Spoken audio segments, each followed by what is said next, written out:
Hello everyone, welcome to our YouTube channel. हमारा आज का सेशन फॉर्म्स ऑफ मार्केट के एमसीक्यूज पे है। और जैसा कि आप सबको पता होगा कि हमने सीए फाउंडेशन इंस्टीट्यूट की जो मटेरियल है रिलेटेड टू इकोनॉमिक्स, उसके सारे एमसीक्यूज डिस्कस कर लिए हैं। अब हमारा बस एक यही चैप्टर बचा था फॉर्म्स ऑफ मार्केट, उस पर भी आज हम लोग डिस्कशन कर लेंगे। बाकी जितने भी चैप्टर्स हैं उनके एमसीक्यूज हमने अपलोड किए हुए अपने चैनल पर, और सबकी लिंक आपको डिस्क्रिप्शन बॉक्स में दी गई है। तो चलो फिर जल्दी से अपना आज का सेशन स्टार्ट करते हैं। जब हमारे पास सबसे पहला क्वेश्चन है कि in the table below what will be equilibrium market price. अब इक्विलिब्रियम मार्केट प्राइस क्या होता है? जहाँ पे demand is equal to supply होता है, और demand is equal to supply किस पॉइंट ऑफ टाइम पे है? 4 रुपीज़ पे। तो नो डाउट हमारी इक्विलिब्रियम प्राइस क्या हो जाएगी? ₹4। दैट इज करेक्ट आंसर होगा C. Next, assume that when price is 20 the quantity demanded is 9 units, and when price is 19 the quantity demanded is 10 units. Based on this information, what is a marginal revenue resulting from an increase in output from 9 to 10? आप देखो ये कह रहा है कि जब 9 units था तो क्वांटिटी डिमांडेड जब 9 यूनिट्स है तो प्राइस कितना है 20, और जब ये 10 हुआ तो हमारा प्राइस कितना हो गया 19। कह रहा है what is a marginal revenue. तो अब देखो ये डिमांड है मतलब क्वांटिटी है, और ये क्या है प्राइस। तो क्या हम टोटल रेवेन्यू कैलकुलेट कर सकते हैं? हाँ कर सकते हैं, दोनों को मल्टीप्लाई करके। तो ये हो जाएगा 180 और ये हो जाएगा 190। अब क्योंकि क्वेश्चन में हमसे मार्जिनल रेवेन्यू पूछ रहा था, दैट इज इसका डिफरेंस, तो इसका डिफरेंस कितना हो जाएगा 10 rupees. That is correct answer होगा C. Next, assume that when price is 20 the quantity demanded is 15 units, and when price is 18 the quantity demanded is 16 units. इस इंफॉर्मेशन पे based क्या हम अपनी मार्जिनल रेवेन्यू को कैलकुलेट कर सकते हैं? बहुत ही ईजिली कैलकुलेट कर सकते हैं। अभी सेम पैटर्न पे हमने ऊपर क्वेश्चन बताए, खुद से सॉल्व कर लेना। इसका करेक्ट आंसर आना चाहिए C-12। Suppose a firm is producing a level of output, जिस लेवल पे MR मतलब मार्जिनल रेवेन्यू क्या है, मार्जिनल कॉस्ट से ज़्यादा है। What should be firm do to maximize its profit? अपने प्रॉफिट को मैक्सिमाइज करने के लिए वो क्या करेंगे? The firm should do nothing, the firm should hire less labour, the firm should increase price, the firm should increase output. Yes, अगर किसी लेवल ऑफ आउटपुट पे रेवेन्यू ज़्यादा है कॉस्ट से, तो नो डाउट हम किस पे फोकस करेंगे? अपने आउटपुट को इंक्रीज करने पे। मार्जिनल रेवेन्यू हमेशा किसके बराबर होता है? TRN माइनस TRN-1 के, या हम कह सकते हैं change in total revenue divided by change in quantity. और ये ऑप्शन हमारे पास देखो सी में दिया है, the change in P multiply by Q, क्योंकि टोटल रेवेन्यू क्या होता है? P multiply by Q to a 1 unit change in output. तो करेक्ट आंसर होगा C. Next, suppose that a sole proprietor is earning total revenue of 1 lakh and is incurring explicit cost of 75,000. If the owner could work for another company for 30,000 in a year, we would conclude that। अब देखो यहाँ पे opportunity cost की ही बात कर रहा है। Simply यहाँ पे कह रहा है कि फर्म रेवेन्यू कितना अर्न कर रहा है 1 लाख, और उस पर एक्सप्लिसिट कॉस्ट कितनी है 75,000। एक्सप्लिसिट कॉस्ट मतलब क्या होता है कि जिसको आप बुक्स में रिकॉर्ड करते हो। तो अब देखो यहाँ पे टोटल रेवेन्यू 1 लाख है और कॉस्ट कितनी है 25,000, तो सॉरी 75,000, तो 25,000 का प्रॉफिट हो रहा है। पर कह रहा है अगर ओनर कहीं और काम करता तो उसको 30,000 मिलते।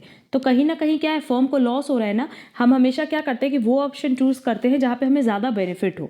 तो करेक्ट आंसर होगा the firm is incurring an economic loss. Next, which of the following is not an essential condition of pure competition?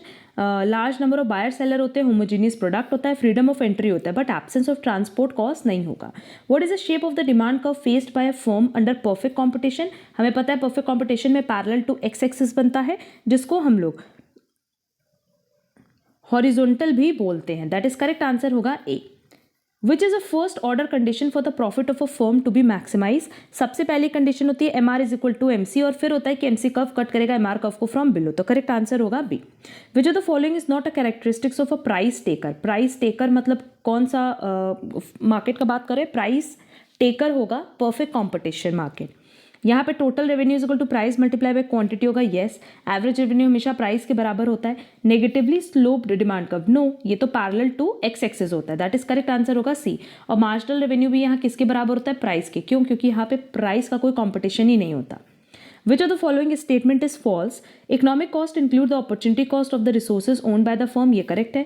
Accounting cost include only explicit cost, ये भी correct है। Economic profit will always be less than accounting profit if resources owned and used by the firm have any opportunity cost, ये भी correct है कि economic profit कम होगा accounting profit से अगर resources owned and used by the firm है having any opportunity cost. Accounting profit is equal to total revenue less implicit cost, no. हम लोग अकाउंटिंग प्रॉफिट में क्या करते हैं, क्या लेस करते हैं? एक्सप्लिसिट कॉस्ट लेस करते हैं। तो करेक्ट आंसर होगा D. With a given supply curve decrease in demand causes, कह रहा है कि हमारे पास सप्लाई कर्व है, कांस्टेंट है, जैसे अगर मान लो ये है और मेरे पास ये डिमांड है, ये सप्लाई है, अभी भी सप्लाई फिक्स है और डिमांड क्या हो रही है, डिक्रीज हो रही है, तो उस केस में क्या होगा, पहले ये प्राइस था और ये क्वांटिटी, अब ये प्राइस है, ये क्वांटिटी है, तो नो डाउट जो हमारी ओवरऑल प्राइस है वो भी डिक्रीज करेगी और इक्विलिब्रियम क्वांटिटी भी डिक्रीज करेगी। दैट इज करेक्ट आंसर होगा C. Next, it is assumed in economic theory that decision making within the firm is usually undertaken by managers but never by the owners. The ultimate goal of the firm is to maximize profit regardless of firm size or type of business organization. Yes, correct answer है B. Assume that consumers' incomes and the number of sellers in the market for good both decrease. Good A, both decrease. Based upon this information, we can conclude with certainty that the equilibrium, कह रहा है कि मान लो कि जो consumer की income है और जो नंबर ऑफ सेलर्स हैं, अगर मार्केट में वो दोनों डिक्रीज हो रहे हैं तो उस केस में नो डाउट जो क्वांटिटी है वो भी डिक्रीज हो जाएगी। दैट इज करेक्ट आंसर होगा D. Next, if supply increases in a greater proportion than demand, अगर सप्लाई डिमांड से ज़्यादा बढ़ती है तो उस केस में जो हमारी न्यू इक्विलिब्रियम प्राइस है वो हमेशा ओरिजिनल इक्विलिब्रियम प्राइस से कम होगी। जैसे देखो हम बता भी देते हैं कि इफ इन केस मान लो ये मेरा डिमांड है, ये सप्लाई है, और क्या कह रहा है कि supply increases in a greater proportion, मान लो ये डिमांड इंक्रीज हुआ, अब जो सप्लाई है उसमें इंक्रीज होगा मान लो 20%, डिमांड में 10% तो सप्लाई में 20%, तो देखो ये अब नया आया जिसमें हमारी प्राइस फॉल की बट क्वांटिटी जो इक्विलिब्रियम क्वांटिटी वो ज़्यादा होगी। ये ऑप्शन दिया डी में कि न्यू इक्विलिब्रियम प्राइस लोअर होगी ओरिजिनल इक्विलिब्रियम प्राइस से एंड न्यू इक्विलिब्रियम क्वांटिटी हमेशा हायर होगी, तो करेक्ट आंसर होगा D.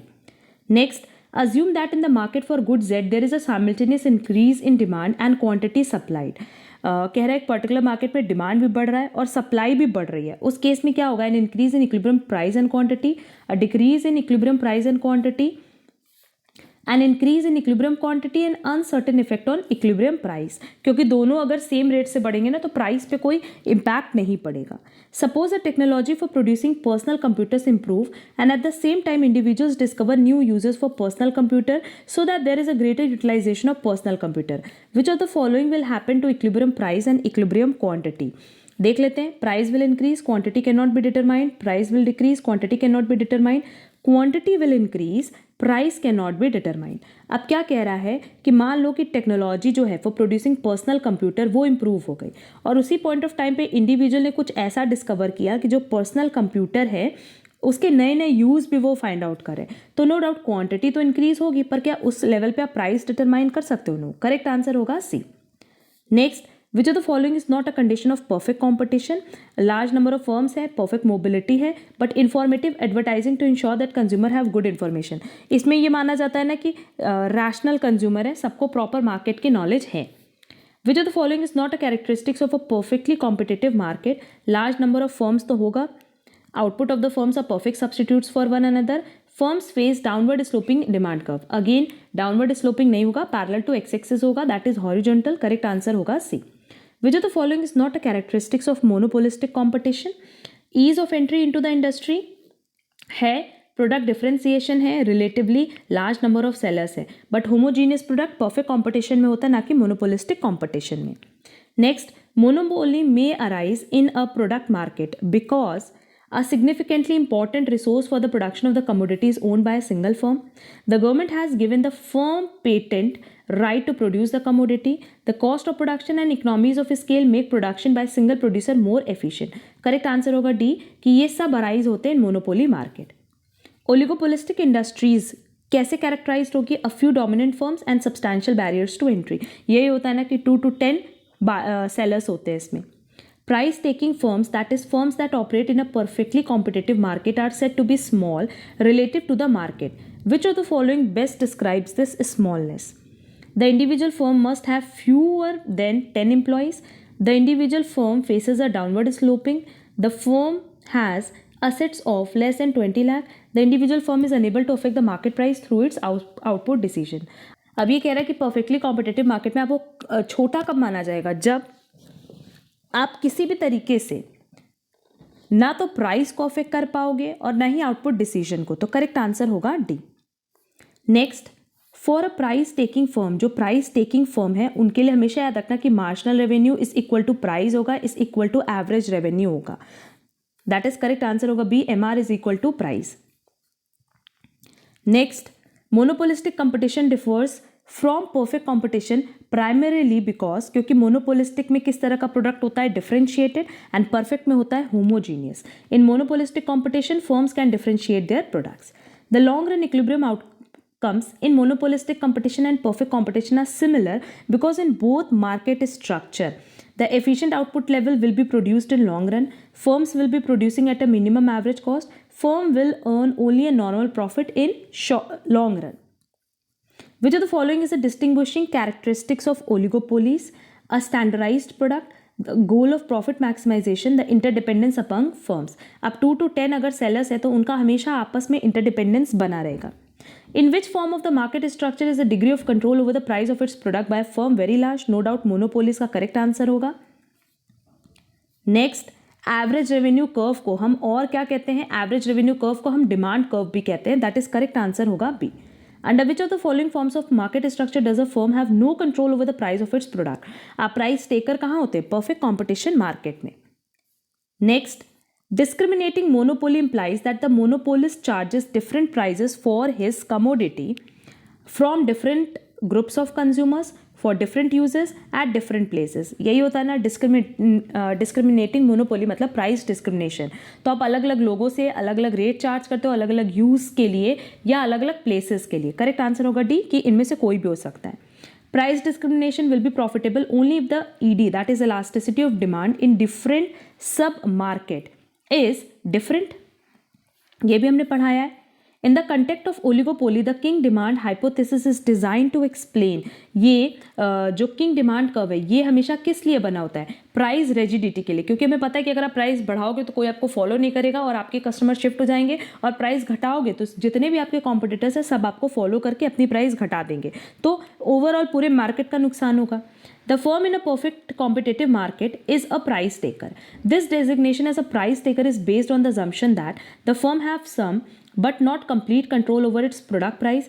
There are so many buyers and sellers in the market that any individual firm cannot affect the market. यही होता है ना, प्राइस टेकर में इतने लोग होते हैं, इतने सारे बायर्स एंड सेलर्स होते हैं कि कोई एक अकेला कभी भी मार्केट को अफेक्ट नहीं कर सकता. Suppose that the demand curve for the XYZ company slopes downward and to the right. We can conclude that, कह रहा है कि ये slopes downward है to the right, तो इसको हम क्या conclude करेंगे कि the firm operates in a perfectly competitive market. The firm can sell all that it wants to at the established market price. The XYZ company is not a price taker in the market because it must lower price to sell additional units of output. तो correct answer C होगा, क्योंकि XYZ company यहाँ price taker नहीं है, क्योंकि no doubt अगर वो अपने प्राइस को घटाएंगे तभी वो एडिशनल यूनिट्स ऑफ गुड्स बेच सकते हैं. और XYZ लिमिटेड का यही बोला है ना कि डाउनवर्ड स्लोपिंग है, तो डाउनवर्ड स्लोपिंग में तो यही होता है कि अगर आप प्राइस कम करोगे तो ही आप ज़्यादा आउटपुट बेच पाओगे. Next, if firms in the toothpaste industry have the following market shares, which market structure would best describe the industry? अब यहाँ अलग अलग टूथपेस्ट की बात कर रहे हैं. अब ऐसे तो हमने टूथपेस्ट इंडस्ट्री का एग्जांपल दिया था मोनोपोलिस्टिक कंपटीशन में, बट क्योंकि यहाँ 2 to 10 फ्यू सेलर्स की बात कर रहा है तो करेक्ट आंसर होगा C, oligopoly. Next, the kink demand curve model of oligopoly, ये हमेशा क्या अज्यूम करता है? The response of consumer to a price increase is less than the response to a price decrease. The response of consumer to a price increase is more than the response to a price decrease. यही होता है, क्योंकि अगर market में price बढ़ेगा ना तो तुरंत लोग आपकी तरफ से शिफ्ट हो जाएंगे. Clear? A firm encounter it's shutdown point. देखो, जब आप अपना एवरेज वेरिएबल कॉस्ट भी रिकवर ना कर पाओ ना तो ये सजेशन होता है कि आप अपना बिजनेस बंद कर दो. Average total cost, average variable cost equals price at the profit maximising level of output. Next, suppose that at the profit maximizing level of output a firm finds that market price is less than average total cost but greater than average variable cost. कह रहा है कि जो price है वो किससे कम है? Average total cost से कम है, पर प्राइस एवरेज वेरिएबल कॉस्ट से ज़्यादा है. तो क्या इस पॉइंट ऑफ टाइम पे हम अपने बिजनेस को बंद करने के लिए सजेस्ट करेंगे? नो, हम ये कहेंगे कि हम वेरिएबल कॉस्ट को रिकवर करें, फिक्स कॉस्ट को तो धीरे धीरे रिकवर कर ही लेंगे. क्लियर? शट डाउन नहीं होगा. The firm should continue to operate in the short run in order to minimise its losses. Next, when price is less than the average variable cost at the profit maximizing level of output, तब कहा जाता है कि भाई आप अपना business बंद कर दो. क्लियर? तो देखो, produce where MR equals MC, ऐसा तो मतलब कंडीशन ही नहीं होता है. Shut down since it will lose nothing in that case, shut down since it can not even cover its variable cost if it stays in business. भाई आप अपने बिजनेस से अगर वेरिएबल कॉस्ट भी नहीं रिकवर कर पा रहे हो तो बंद कर दो business. A purely competitive firms supply schedule in the short run, ये कहाँ डिटरमाइंड होता है? It's average revenue, it's marginal revenue, it's marginal utility for money curve और it's marginal cost curve. Marginal cost curve के through आप supply schedule को बहुत ही ईजिली फाइंड आउट कर सकते हो। Next, one characteristics not typical of oligopolistic industry is horizontal demand curve, too much importance to non price competition, price leadership, small number of firms in the industry. B C D तो है but ये characteristics नहीं है कि इसमें horizontal नहीं बनता है। करेक्ट आंसर होगा ए, इसमें किंग डिमांड बनता है। Next, the structure of the toothpaste industry in India is best described as, ये हमने पहले भी बताया कि मोनोपोलिस्टिक कंपटीशन के थ्रू ही डिस्क्राइब किया जाता है। The structure of the cold drink industry in the India is best described as oligopolistic, ये भी हमने एग्जाम्पल दिया था। Next, which of the following statements is correct?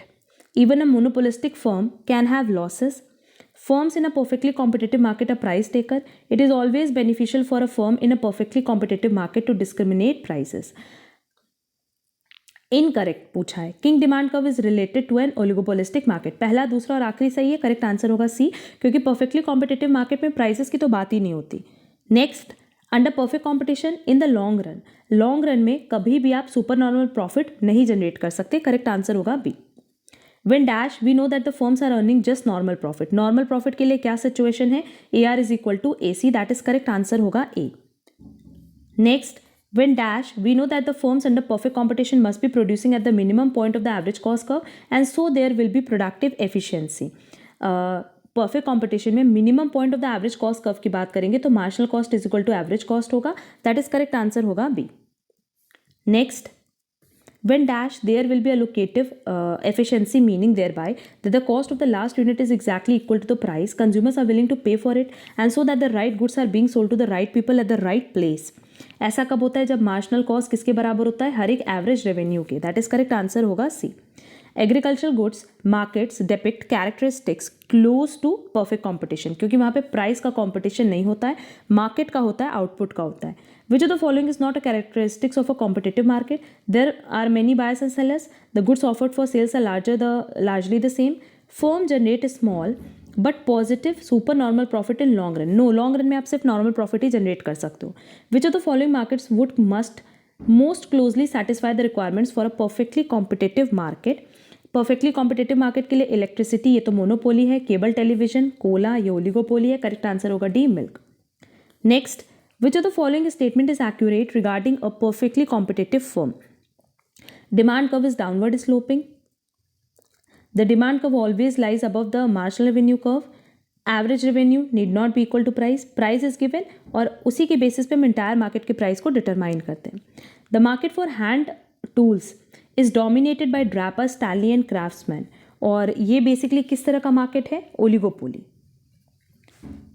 Next, a market structure in which many firms sells products that are similar but not identical is known as monopolistic competition. When an oligopolist individually chooses its level of production to maximize its profit, it charges a price that is more than the price charged by either monopoly or competitive market, less than the price charged, more than the price charged by a monopoly and less than the price charged, no, less than the price charge by the monopoly, but competitive market से वहाँ price ज़्यादा होता है। तो question में यही चीज़ पूछा था कि जब ओलिगोपोलिस्ट इंडिविजुअली ये सोचता है कि वो एक ऐसा लेवल ऑफ प्रोडक्शन करेगा जहाँ प्रॉफिट मैक्सिमाइज होगी, तो उस केस में ना उसको मोनोपोली से हमेशा कम चार्ज करना होता है और कॉम्पिटिटिव मार्केट से ज़्यादा चार्ज करना होता है। In the long run, equilibrium of a competitive firm किस पे ऑपरेट करता है? The intersection of the marginal cost and marginal revenue, there efficient scale, zero economic profit. Correct answer होगा D. Which of the following is not a characteristics of a monopolistic competitive market? Free entry and exit होता है। अब normal profit in the long run, no, normal profit सिर्फ generate कर सकते हैं long run में। In a very short period market, क्या supply कभी फिक्स हो सकती है? No, demand and supply are fix, none of the above. कह रहा है कि एकदम very short period of time पे आप सप्लाई को कभी फिक्स नहीं कर सकते। टाइम एलिमेंट को किसने फाइंड आउट किया था? अल्फ्रेड मार्शल ने। टोटल रेवेन्यू हमेशा किसके बराबर होता है? प्राइस मल्टीप्लाई बाय क्वांटिटी के, दैट इज करेक्ट आंसर होगा ए। एवरेज रेवेन्यू हमेशा किसको शो करता है? पर यूनिट ऑफ आउटपुट को, ऑप्शन बी करेक्ट होगा। Average revenue can be symbolically written as total revenue divided by quantity. Average revenue को हम प्राइस भी कहते हैं जब हम बात करते हैं किसकी, परफेक्ट कॉम्पिटिशन मार्केट की। Marginal revenue can be defined as the change in total revenue resulting from the additional unit से जो चेंज आता है, purchase of an additional unit of a commodity, sales of an additional unit of a commodity. When ED is greater than 1, ये concept भी हमने बताया हुआ है, तो मार्जिनल रेवेन्यू उस टाइम पॉजिटिव होता है। When ED is equal to 1, बराबर होगा 1 के, तब एमआर क्या होगा, 0 होगा। और जब elasticity of demand less than 1 होगा, उस केस में मार्जिनल रेवेन्यू हमेशा नेगेटिव आएगा। यहाँ पे रिलेशन हमने बताया था ईडी का, मार्जिनल रेवेन्यू का एंड एवरेज रेवेन्यू का। In economics the term market refers to, market किसको रिफर करते हैं, कैसी प्लेस जहाँ बायर एंड सेलर मिलकर के प्रोडक्ट खरीद सकते हैं और उसके बदले में प्राइस देते हैं। Under perfect competition a firm is the, perfect competition में हमेशा वो प्राइस टेकर होता है ना कि प्राइस मेकर। मोनोपोलिस्ट क्या होता है, हमेशा प्राइस मेकर होता है, वो अपने प्रोडक्ट के लिए प्राइस बनाता है। प्राइस डिस्क्रिमिनेशन किसका फीचर है, नो डाउट मोनोपोली मार्केट का। Under monopoly the degree of control over prices, monopoly में पूरी तरीके से वो अपने प्रोडक्ट की प्राइस को कंट्रोल कर सकते हैं, that is very considerable. Generally perishable goods like butter, eggs, milk, vegetables etcetera, इनको हमेशा सेल किया जाता है लोकल मार्केट में, क्योंकि ये 1 या 2 दिन तक ही फ्रेश रह सकते हैं, या कह सकते हैं एडिबल होते हैं, उसके बाद फिर आप उसको यूज़ नहीं कर सकते। नेक्स्ट, सेक्युलर पीरियड को हम और किस नाम से जानते हैं, very long period. Stock exchange market, ये किसका एग्जाम्पल है, रेगुलेटेड मार्केट का। सिंपल क्वेश्चंस हैं। The market for the ultimate customer, ultimate customer के लिए जो मार्केट है उसको हम लोग रिटेल मार्केट कहते हैं, जहाँ पे हम लोग जाकर के परचेज करते हैं प्रोडक्ट को। The condition for pure competition is, pure competition के लिए क्या कंडीशन है कि large number of buyer and seller होंगे, फ्री एंट्री एग्जिट होगा, होमोजीनियस प्रोडक्ट होगा। करेक्ट आंसर होगा C, both A and B. Pure oligopoly, ये किस पे बेस्ड होती है, ये होमोजीनियस प्रोडक्ट्स पे बेस्ड होती है। In oligopoly when the industry is dominated by one large firm which is considered as leader of the group, तो इस पूरे प्रोसेस को हम क्या कहते हैं, full oligopoly, collusive oligopoly, partial oligopoly या सिंडिकेटेड ओलिगोपोली। करेक्ट आंसर होगा C, partial oligopoly. When the products are sold through a centralised body, तो उस केस में ओलिगोपोली को हम कहते हैं syndicated oligopoly. When the monopolist divides the consumers into separate sub-markets and charges different prices in different sub-market, तो इस process को हम कहते हैं third degree price discrimination policy. Under dash the monopolist will fix a price which will take away the entire consumer surplus. ये पूरा process कहाँ होता है, first degree of price discrimination में। ये सब हमने डिस्कस किया हुआ अपनी क्लास में। प्राइस डिस्क्रिमिनेशन ये किससे रिलेटेड होता है, टाइम से, साइज से, इनकम से, किसी से भी हो सकता है। The firm and the industry are one and the same, firm और इंडस्ट्री कहाँ सेम होती है, मोनोपोली में। The demand curve of a monopoly firm, demand curve monopoly का कैसे बनता है, इस तरीके से बनता है, that is downward sloping. If the average cost is higher than the average revenue, अगर आपकी कॉस्ट ज़्यादा है एवरेज रेवेन्यू से तो आपको लॉस हो रहा है। Which of the following statement is correct, price rigidity is an important feature of monopoly, no. Price rigidity oligopoly में होता है। Selling cost are possible under perfect competition, no, वहाँ सेलिंग कॉम्पिटिशन होता ही नहीं है, सेलिंग कॉस्ट होता ही नहीं है। Under perfect competition factors of production do not move freely as there are legal restriction, no. And industry consist of many firms, correct answer होगा डी कि यही एक स्टेटमेंट करेक्ट है। Which of the following statement is incorrect, under monopoly there is no difference between a firm and industry, ये तो correct है। A monopolist may restrict the output and raise the price, yes. Commodities offered for sale under a perfect competition will be heterogeneous, no, वहाँ पे homogeneous होता है। For market the essential condition is, market के लिए essential condition क्या है, particular geographical place, control of the government, close contact between buyers and sellers. Next, assume that price is 10, quantity demanded is 5 unit. जब price 12 है तो quantity demanded 4 units है, तो marginal revenue आप लोग खुद कैलकुलेट कर लोगे, सेम पैटर्न पे ऊपर क्वेश्चन बताया था। करेक्ट आंसर होगा सी, ₹2। एवरेज रेवेन्यू हमेशा किसके बराबर होता है, एवरेज रेवेन्यू प्राइस के बराबर होता है, nothing but price of 1 unit of output. Example of a commodity said to have an international market, perishable goods, high value and small bulk commodities, इसके लिए इंटरनेशनल मार्केट चलते हैं। स्टॉक एक्सचेंज, ये किसका एग्जाम्पल अभी ऊपर बताया था, रेगुलेटेड मार्केट का। Condition for equilibrium for a firm are M R is equal to M C, and M C curve cut करेगा एम आर कर्व को फ्रॉम बिलो, तो करेक्ट आंसर क्या होगा, डी। नेचुरल मोनोपोली ये कहाँ rise होती है, there is enormous goodwill enjoyed by a firm, there are stringent legal and regulatory requirement, there are very large economies of scale, ये होता है natural monopoly. Price discrimination can not persist under the following market form, ये कभी भी ना perfect competition में तो हो ही नहीं सकता। क्योंकि वहाँ पे लोगों को प्राइस की प्रॉपर नॉलेज होती है। Sweezy's model explains the concepts of price rigidity, और ये किस मार्केट से रिलेटेड है? Oligopoly market. Combination of monopoly market and monopsony market, इस प्रोसेस को हम कहते हैं बायलैटरल मोनोपोली मार्केट। एंड हमारा आज का लास्ट क्वेश्चन है, price varies by attribute such as location और by customer segment is dash degree of price discrimination. ये होता है 3rd degree of price discrimination में, और ये टॉपिक भी हमने अपनी क्लास में डिस्कस किया हुआ है। अब देखो ये सारे क्वेश्चंस रिलेटेड थे फॉर्म्स ऑफ मार्केट से, और फॉर्म्स ऑफ मार्केट अगर आपने अच्छे से पढ़ा है तो यहाँ से आपकी मैक्सिमम कवरेज हो जाएगी एमसीक्यूज की। किसी भी क्वेश्चन में कोई प्रॉब्लम होगा तो आप कमेंट बॉक्स में कमेंट कर सकते हो, साथ ही साथ आप हमसे टेलीग्राम पे भी कनेक्ट कर सकते हो। एंड अगर आपको हमारी आज की क्लास यूजफुल लगी तो वीडियो को लाइक कमेंट शेयर ज़रूर करना। अब हम लोग मिलेंगे हमारी नेक्स्ट क्लास में, जहाँ हम लोग कुछ और इंपॉर्टेंट डिस्कशन करेंगे रिलेटेड टू सीए फाउंडेशन। आज के लिए बस इतना। Thank you so much.